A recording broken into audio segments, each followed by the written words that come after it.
What's up, Gotcha Gang? Kawaii50 back with another Fate Grand Order video. And with how horrible 2020 has been, I think it is time to start looking forward to 2021. And we're going to go ahead and inject a little luck in today's Best Servants of 2021 video. We're going to be looking at 7 of these servants. 7 being a lucky number. 7 being our hopes for the future. 7 being my hopes for your gotcha rolls in 2021. If you enjoyed this video, go ahead, like, subscribe, and of course, let us know who you think the best servant in 2021 is down in the comments section below. Let's kick it off with number 7.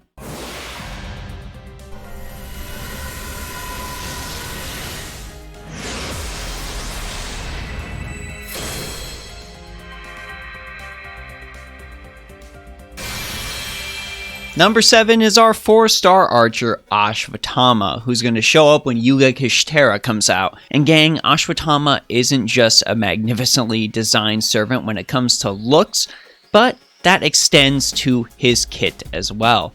This man has a very respectable amount of hits on all of his cards, but he's also got some special critically focused tricks up his sleeve. And having critically focused tricks when you are an archer class, a class that naturally absorbs a ton of critical stars, well, that is just a match made in heaven. Independent action coupled with Ruda Avatara rank EX ensures that Ashwatthama is going to be dealing an extra 22% critical damage on his buster cards just passively. On top of that, he has some special skills in his second and third skill. His second skill gives him not only a buster performance increase, but he inflicts defense down on enemies when attacking with his buster cards. And if you remember correctly, defense down is a stackable debuff, so you can whittle away your enemies in the long fight. His third skill gives him a quick performance, but also gives him the potential to increase his critical damage for 3 turns when attacking with those quick cards. That's a 20 to 30% boost. Now, these skills would not be nearly as effective if it wasn't for Ashwatthama's deck, which is perfectly designed for these buffs. 2 quick cards and 2 buster cards. He's gotta have that arts card in there. It's the rules, I don't make them. But man, those 2 skills are going to end up proccing fairly often. He also has Chintamani rank B as his very first skill. This gives him invincibility for 1 turn, so he's got a survivability statistic in there, and he's able to charge his own NP gauge by 20 to 30%. So if you want to chuck a K-scope on him to immediately obliterate a single enemy, well, he's going to be able to turn 1 Noble Phantasm. Also, his Noble Phantasm is fairly powerful, but there is one thing on it that prevents him from being much higher on this list.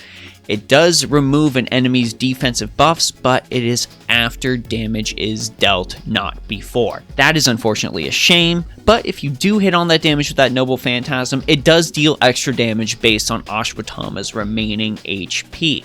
So you've got a chance to hit, and hit hard with this archer. 我が宿命、月女神に恋願う。肉体に合力を、精神に冷徹を。そして我が運命をここに定めよう。アルテミス、アグノス、終点完了! Our number 6 spot has to go to another archer, the vaunted Superhuman Orion. Now, Super Orion is no joke, and he still falls within the firm Buster family. 3 Buster cards in his kit, and he has an Arts-type Noble Phantasm that deals no damage. If it deals no damage, how is it good? Well, let me tell ya. Artemis Agnos gives him the ability to ignore invincibility for 3 turns, and it increases his attack by 30 to 50% depending on how many levels you have in the Noble Phantasm. He gets 3 turns of debuff immunity, he gains 10 critical stars every turn for 3 turns, and on overcharge, yes, on overcharge, he increases his own critical damage by 100 to 200%.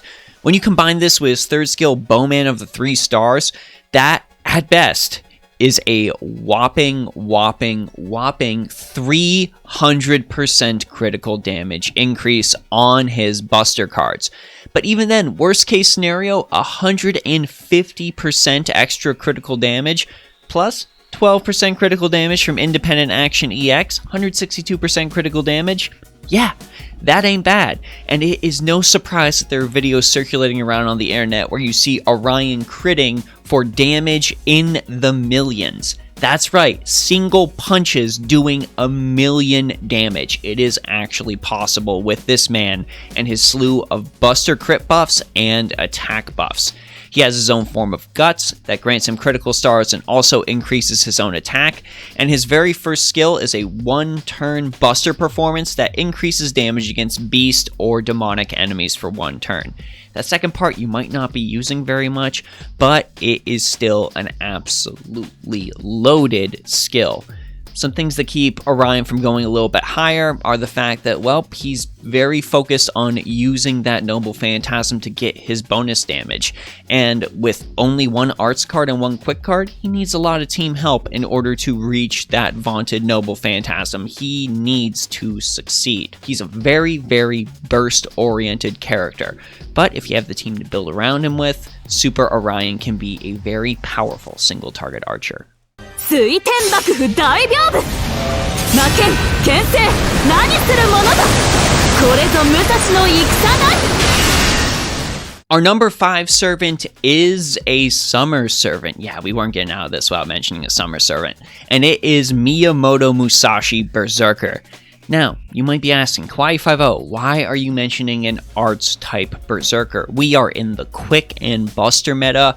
Arts has kinda sorta died. Well, you might be a little bit right on NA, but on JP, with the advent of CASTORIA, Miyamoto Musashi has just become an absolute monstrosity. She has the ability to arts NP loop, with her Berserker class providing mountains and mountains of damage on top of everything she was dealing before. 5th serving, doubling attacks and increasing her NP regeneration rate.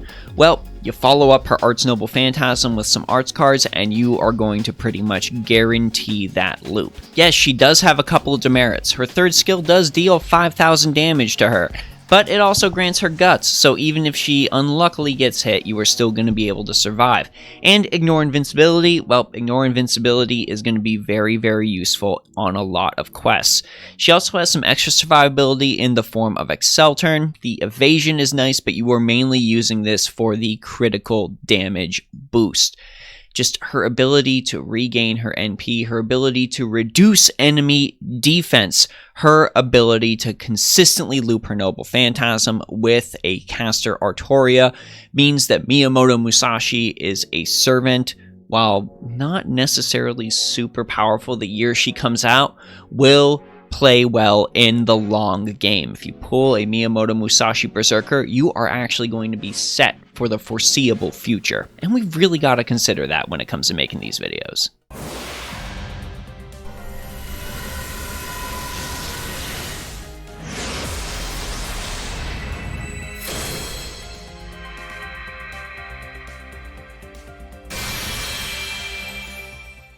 Our number 4 pick is Kama, and you all know me, I will take any and all opportunities to give a Sakura face their due. Luckily, I don't have to be super biased in this instance because Kama is actually a very powerful servant. The main crux of her kit, something that makes her really, really strong, is the fact that her first skill can overcharge an ally's NP by 1 stage, 1 time for 3 turns. And it also recovers their HP, and it also reduces their max HP by 1,000. But that first thing I said is what is actually important, because Kama can use it on herself. Her Noble Phantasm Samsara Kama, well, that overcharge effect is that it increases her quick card performance for 3 turns, and it activates before damage is dealt. So if you're using your first skill and you're overcharging it by 1 stage, that is a 25% quick effectiveness boost. But wait, you can go ahead and combo that with Devilish Bodhisattva if you haven't, bringing that up to a 35%. And this Noble Phantasm's damage scaling really fits in well with Scotty as a support. A 1,200 to 2,000% damage Noble Phantasm that also has an 80% chance to charm. well, your enemy, if they survive, there's a very, very good chance they are not going to be able to do anything. But she also has a couple of other tricks on top of this. She has the ability to give herself a Guts and increase her attack for 3 turns by 20 to 30%. And she also has the very fancy Mara Papios rank EX, which gives her a 30 to 50% NP steroid. So yes, if you've got this at 10 with a Devilish Bodhisattva, you can NP on turn 1. And on top of that, she gets to give herself an attack and defense advantage over the Alter Ego class. So giving yourself multiple instances of a class advantage is always a phenomenal get. Plus, being a quick type servant, she can increase her own critical damage. So having that ability to increase your critical damage when you are getting a quick card critical damage increase from a Skahawk Scotty, well, we're just looking at a servant that synergizes very well with themselves. Now, Kama is a very, very powerful servant, but there are still other servants that end up taking the top spot over her.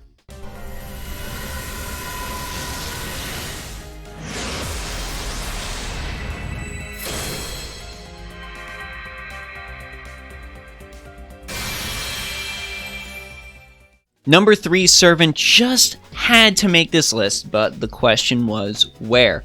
Well, I have picked Space Ishtar slot to be the number 3.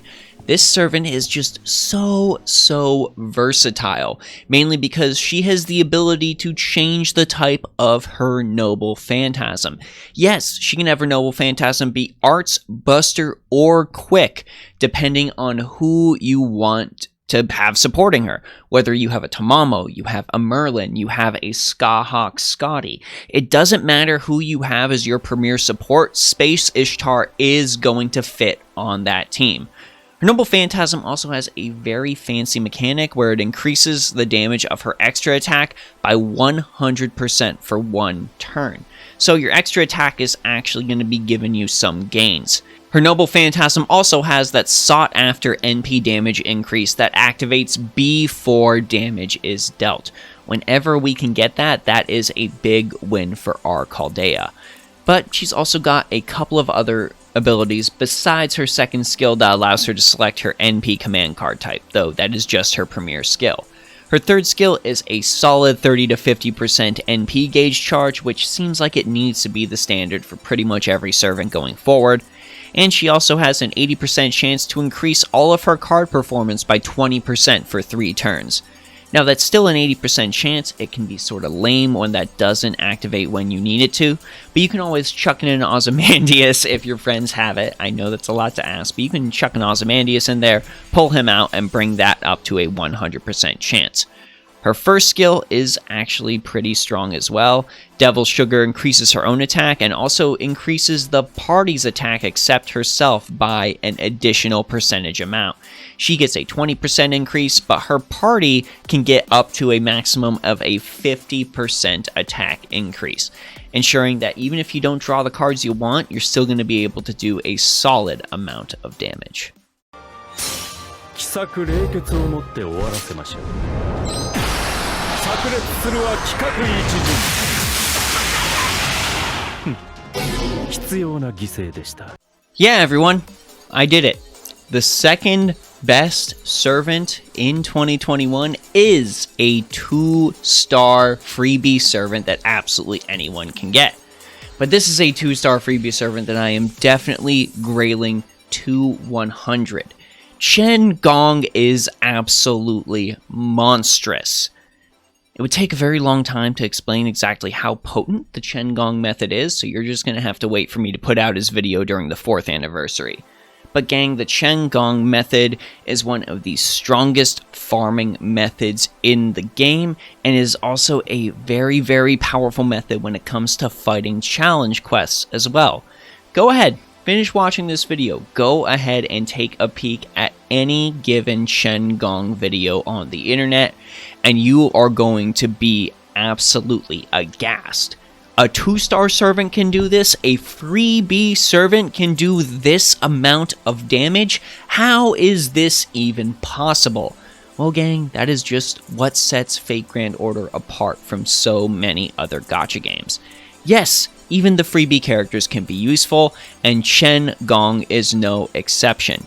It is Chen Gong's wide availability, his ease at which you can NP5 him, and the absolutely insane amount of damage he deals that makes me have to put him here at number 2. Remember, gang, this is a gacha game. Farming is what you do the most of. The recent Christmas event I just had to do is proof of that. So, a strong farmer is pretty much a necessity. And a strong farmer anyone can get, well, that's on the level of a Rash. And everyone knows you level up your Rash. Same can be said of Chen Gong.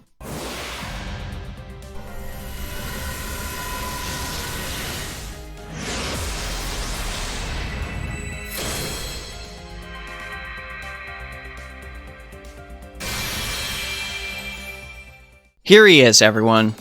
Number 1. Some of you will not be surprised. I can't fault you. This man is probably, at least in my opinion, the most powerful servant in Fate lore, period. Arjuna Alter is mighty with a capital M.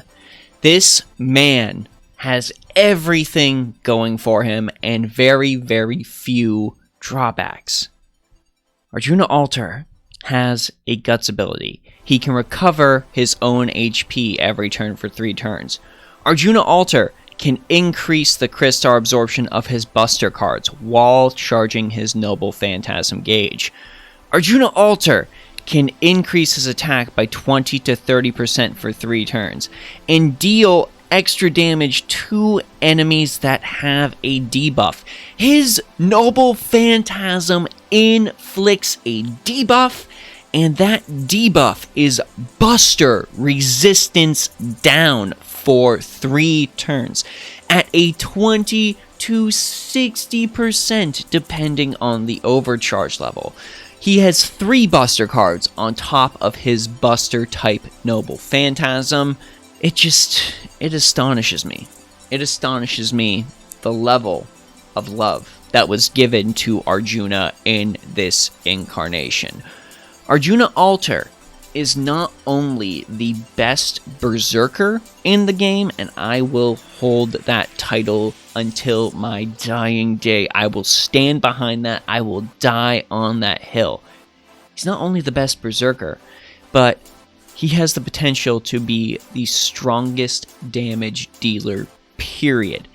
Any challenge you face, any foe that can give you trouble, Arjuna Alter can overcome them, unless they're a foreigner. But how many foreigners have you fought in FGO? They are not as numerous as one might think. I would not blame you if you started a brand new account on FGO simply just to ensure you got Arjuna Alter. The man is that powerful. The man has everything going for him. The man is the pinnacle of Berserkers. The man has some of the strongest stats in Fate lore. And there you have it, the best servants of 2021. This list has been stewing in my noodle for a very, very long time, and it honestly just feels very, very good to finally regurgitate all of the thoughts I've been having over the past 6 months, to get all of this out into the world to you, and to have us all have a great jumping off point to talk about who we want to summon in this upcoming, hopefully fantastic new year. I want to know, which of these servants are you most excited for? Is there a servant you're excited for that I failed to mention? Is there maybe another way you might consider reorganizing this list? Go ahead and let us know all of that down in the comments section below. Let's gush. Let's get everything out there. Let's have some conversations with our friends about this game that we love. Let's talk about what we're looking forward to, and let's hope that next year is a lot better than the last. Hey, if you want to talk some FGO, my Discord is always open. If you think I'm doing a good job, my Patreon is open as well. And gang, I hope you have an absolutely phenomenal 2021. And I'll see you all in the next video.